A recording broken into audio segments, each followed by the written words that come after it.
All right, good morning, everybody. This is a review for today, Wednesday, March 13th, 2024. I'm going to go over the major indices and some opportunities that I'm looking into for this end of the week. I want to start with the NASDAQ chart. Okay, let's go to NQ. I'm at 24. And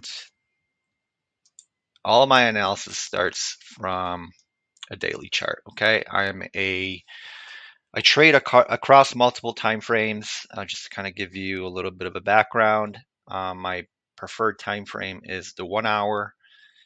I do take intraday trades when there is opportunity, but overall, I like to define my bias on a 1 hour. On a daily, 4 hour, and 1 hour. So I start with the daily, and when I look at this chart, the very first thing that I do is I try and identify where the liquidity pools are, and liquidity pools are areas where you can clearly see either swing points like single bottoms, like this one here. That's a liquidity pool. Okay, this is a liquidity pool because they're apparent. And then up here, you could say, well, this is a liquidity pool. Yes, that is a liquidity pool, but the one that's actually salient for this week is that one. Why is that? Because this level here, okay, was rated. So this is last week's high, okay? And we rated that on Friday. And then we came down. Now we're trading it into this range in here. Now, the other ones that I'm looking at, see how we have all these layered liquidity pools down here? This one, this one. Actually, we could extend that to that. So we are in a trading range right now. This type of action in here, to me, honestly, looks like distribution. It doesn't mean we can't go higher. We can definitely go high. In fact, if you look at the structure is intact. I'm going to turn on my structure navigator here. It's an indicator that I created. And you can see this indicator is telling me that we are in a buy structure. Okay, so if we go to a 4 hour, you can see what this indicator does. Okay, it's just basically measuring the current dealing range we're in. And if the top of the line is green, it means we are in a buy structure. So you should be really looking for buying opportunities. Okay, but it's just an indicator. It gives you a measure of bias objectively. But then if you start coming down to a 1 hour, you start seeing that we may have some underlying changes that are coming forward. Okay, in this particular case, you can see on a 1 hour, the structure has shifted.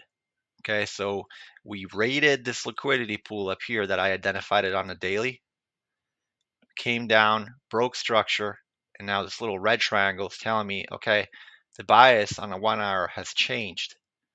So if we look at the 1 hour time frame, I'm going to turn my indicator off for now. We are in this dealing range. Now, it's Wednesday, and tomorrow we have PPI. And Friday is triple options expiration week. So this end of the week could be an interesting week where we could see some sort of an expansion. Now, this is not an easy chart, but I'm somewhat biased to the downside. Okay, this is just for educational purposes. I'm not advising anybody to take any trades. I'm just giving you some advice or telling you how I look at chart and analyze charts. So it's the only advice I'm doing here is giving you advice on how to study charts, okay, to find opportunities. So in here we can see the levels that are of interest to me are these levels down here, because we have this liquidity pool, and when there's double bottoms, it's even more salient to me. Okay, so these act as magnets. Okay, this is a draw on liquidity.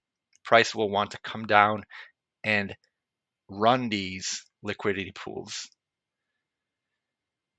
Now, why is my bias bearish on this 1 hour time frame? Well, it's because this area here that I outlined on a daily has already been rated. Okay, so if you think about price doing two things, price will reach for external liquidity, okay, where there's pending orders residing, and it will come back and rebalance inefficiencies. Okay, so this candle here is an inefficiency. See how it traded down and left a gap? I mark my candles, my inefficient candles, as big red bars. Okay, so when you have a big red bar to the downside, it's a sell inefficiency. If it's a big blue bar to the upside, it's a buy inefficiency.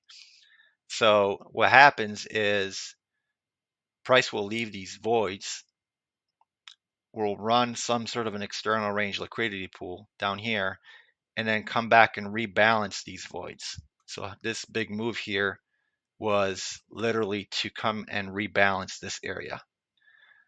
So it's cycling from taking external liquidity and coming back and rebalancing inefficiencies. That's all price does all day long. Okay. And as it's doing this, it's also building liquidity. So if it's in a consolidation and you see consolidation like we are right now, we've been in this sideways market for, since the beginning of March, we've been in consolidation. Okay. So the levels that are salient are, these liquidity pools down here and the ones that are up here. Now this one has been rated. So then my bias kind of goes to these levels down here. Tomorrow's PPI. The PPI could be the catalyst that will send price and run these lows. So we'll have to look at that.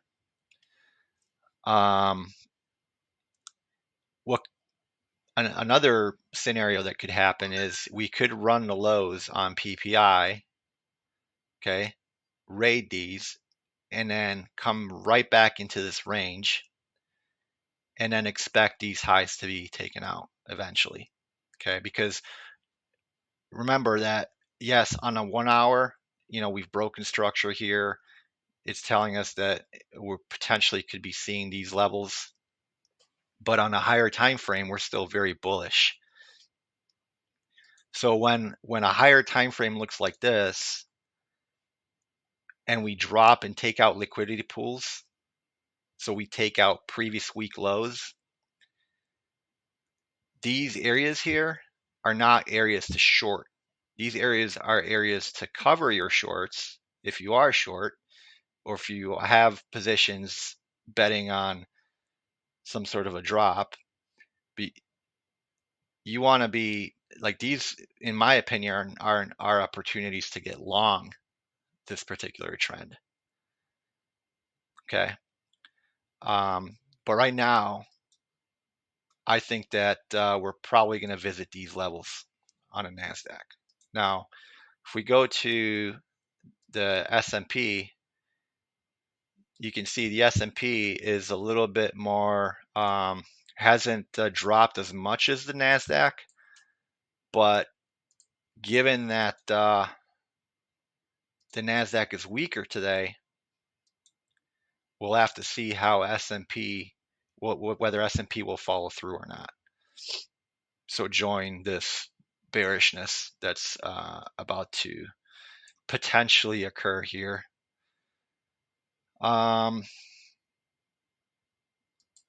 What's the Dow doing? Okay, so the Dow is actually breaking to new highs. See this? Let's go to a 1 hour. So the Dow is breaking to new highs. This particular high here. Okay. That's the Friday high, NFP day.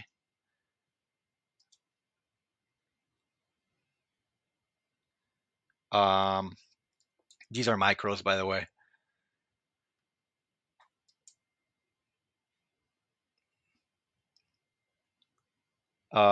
NASDAQ has not even come close to its high, and S&P hasn't really come close to its high either. Okay, so there's a divergence going on there, which makes me wonder whether this high here could be a potential opportunity to see some sort of a reversal on this particular asset to then attack these lows. Let's go to a higher time frame on the Dow. So on the Dow, you can see, all right, so if this here, if this doesn't confirm, okay, these are the setups that I love. Like as it's breaking through liquidity, you have a very low risk trade here because your stop can be very tight, but then you have a very good reward to risk if you're targeting lower levels. Like for example, these levels down here. I'm not saying it's going down here. Okay, I mean these are way off. This is a 4-hour chart, but if we do get some sort of a major pullback in the major indices, you know, currently Nasdaq is leading, MES is kind of behind it, but not is a little bit stronger, and then the Dow is the strongest of the three, but it's a suspect rally here, okay, because the other two are not confirming, and so I would expect this to potentially fail and drop and go lower. Let's look at oil real quick. Let's go to start at a daily here. Let's remove the drawings. This is a tough chart. This is a tough chart. See, I was looking at these two tops here. You see how I already rated it? Oil is very choppy in here. Let's go to a 4-hour.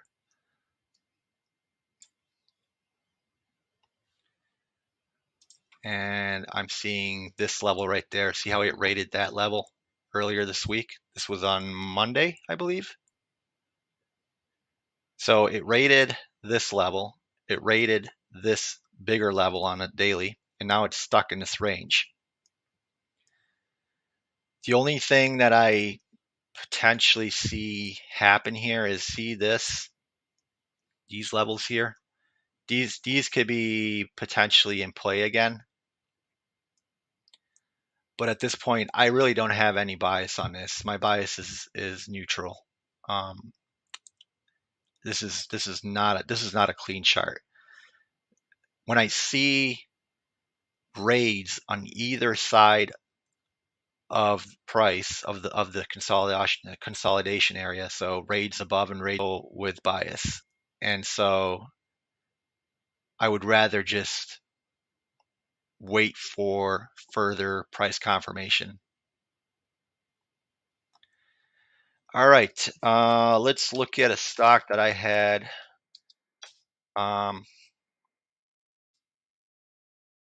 This is in hindsight, but I wanted to show you how looking for liquidity pools in stocks can really help you with finding awesome breakouts. Okay, turn this guy on.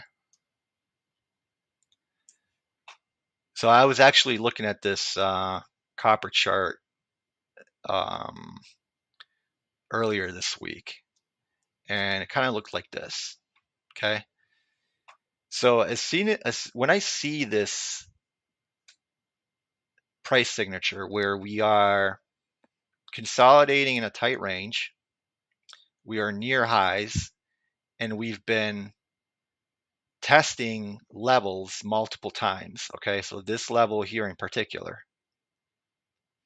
So we've tested it once, almost twice, 3 times, 4 times, breached and failed, 5 times. Now we're testing this level up here, failed again. When I see this type of price action, I get pretty excited because this is what I look for in stocks. So if I'm trying to look for breakout opportunities, I don't like getting into positions where the stock has already broken through these highs. Okay, so I don't like to chase above these levels. What I'm looking for pullbacks back into the range with multiple touches above. So that's telling me that there's a lot of liquidity sitting up here.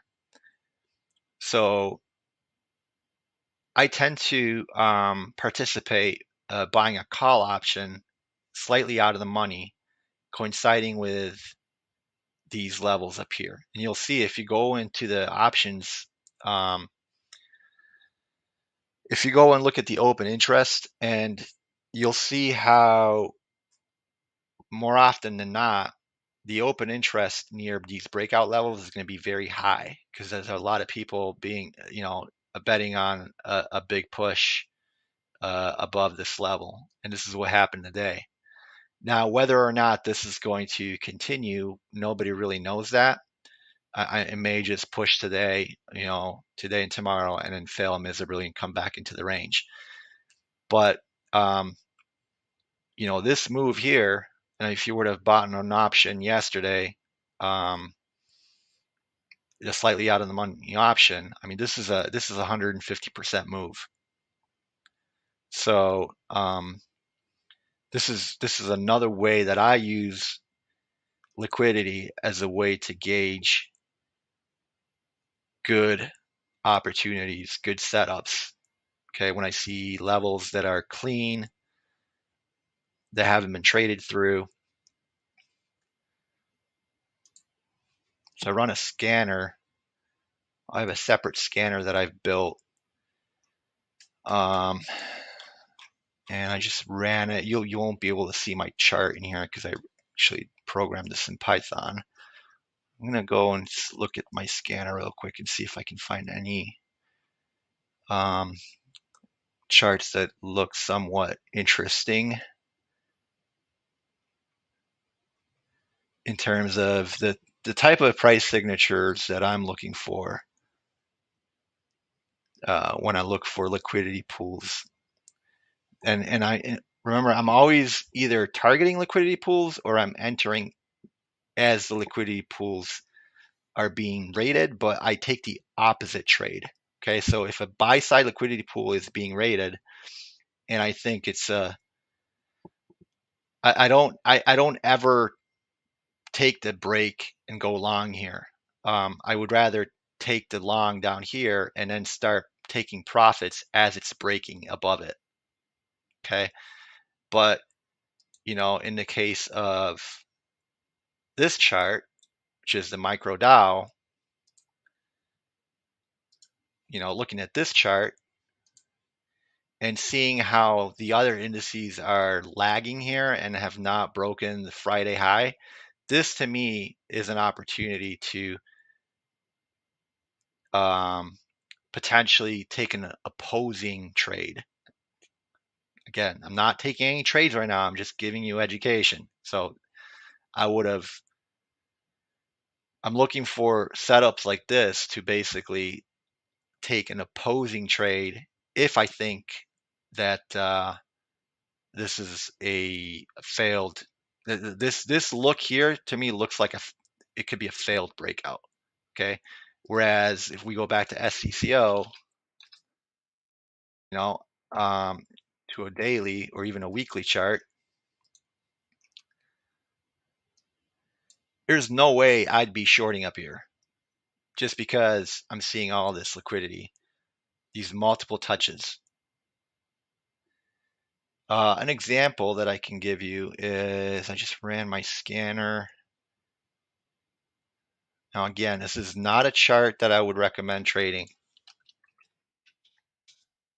Not seeing a lot of opportunity today, but this is just a chart that popped on my scan. ZUWO.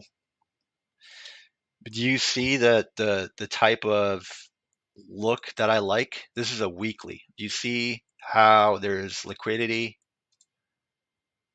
liquidity, liquidity, right? And these all have been untouched or unhit. So then we go to a daily, and this is what the chart looks like. So up here, we're pretty close to these levels, but if we were to drop a little bit in here and then start seeing strength coming in again, these would be targets that I would be looking for. If these targets, if we get a big break here, it's a big candle that holds. Look what's up here, 1 and 2, right? This is another liquidity pool. Now,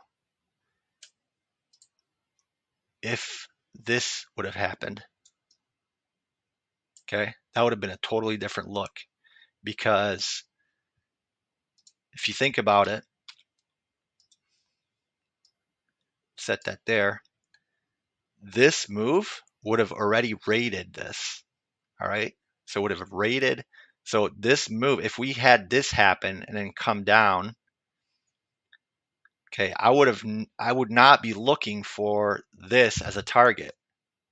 I would actually be looking for this level here as a potential area of price coming up to it and potentially resisting and then rolling over, because the work has already been done here. It's taken liquidity out. Hopefully that makes sense. All right, that's all I have for today. Actually, let's see. Let's put this one in here. Look at Bitcoin real quick.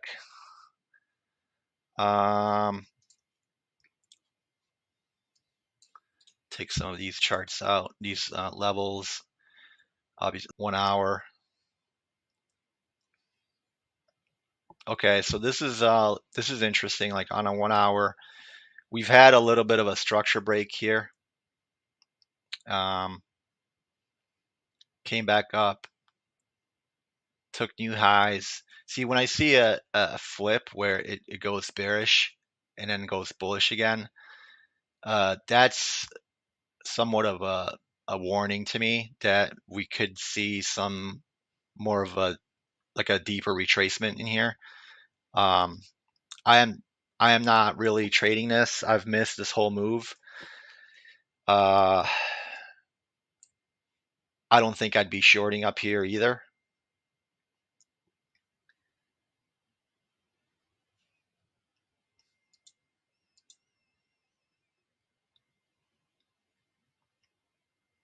Maybe on a 15-minute. This is a tough trade. This is I don't really see anything here, to be honest with you.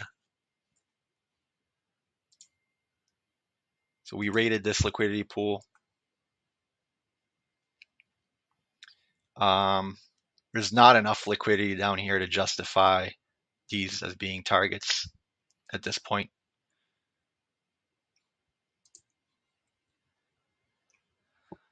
Let's see if we can find anything else that is interesting. Let's look at the ES real quick. I haven't really talked about this that much. So ES, yeah. So here, this is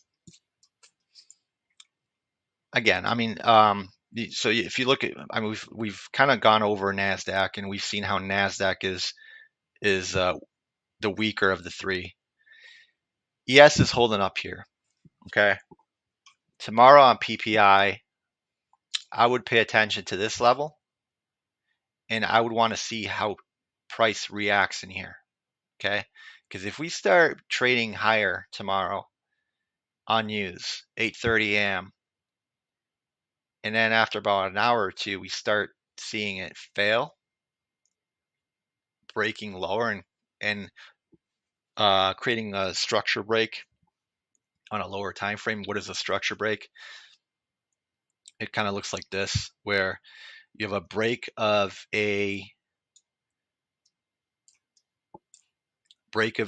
high, and then an immediate fail to breaking the low, and the low is the origination point of the swing that broke the previous high. So if it breaks that, you see how it comes up, fails, or it'll come back up here. Sorry, mitigate, and then roll over. This is a nice little price signature. So, we want to see this type of pattern happen up here. And then into Friday, if we get a little bit of a deeper pullback and we start trading below this equilibrium point, then your eye needs to go to this low and this low, and also this low. In particular, these two lows here, because they're kind of close together. So there's layered liquidity here. So these are the lows that I would be looking to target. But I need to see a nice bearish candle in here.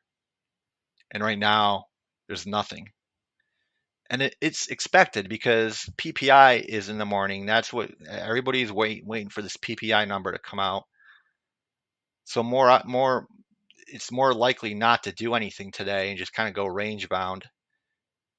It may take these highs today, but I think it's more likely to go range bound, hold these highs untapped. See, it's building liquidity. It's building liquidity prior to the news event, and then it uses the news event as a opportunity to manipulate price. So manipulate price meaning it will take one side of the market out to go the other way. So it's rating the sell side. It's either rating the sell side to buy, right, and go direction and go higher, or rating the buy side liquidity. So the buy side liquidity is liquidity above price, and then fail and go lower, targeting the liquidity on the other side, on the opposing side of the market. So news events are great opportunities to manipulate and create pain. CPI was yesterday. I have a video on CPI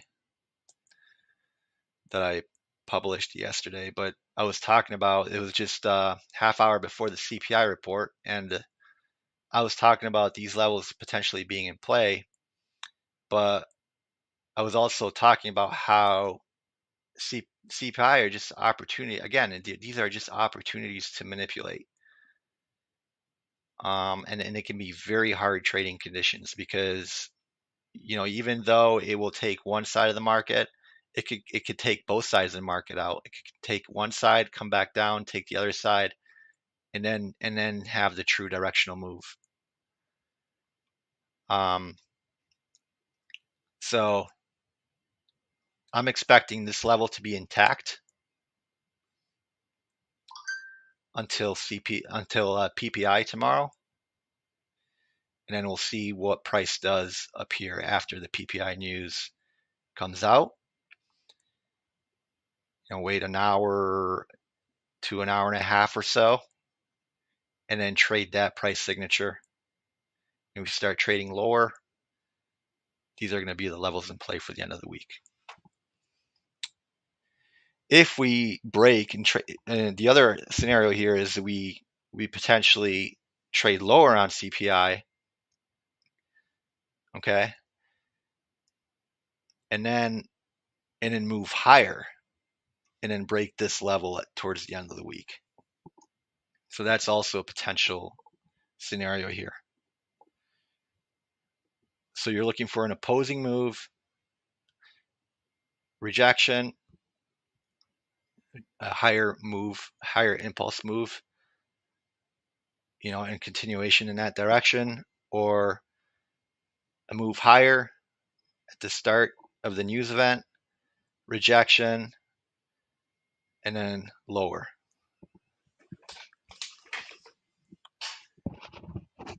All right. Have a good day, guys.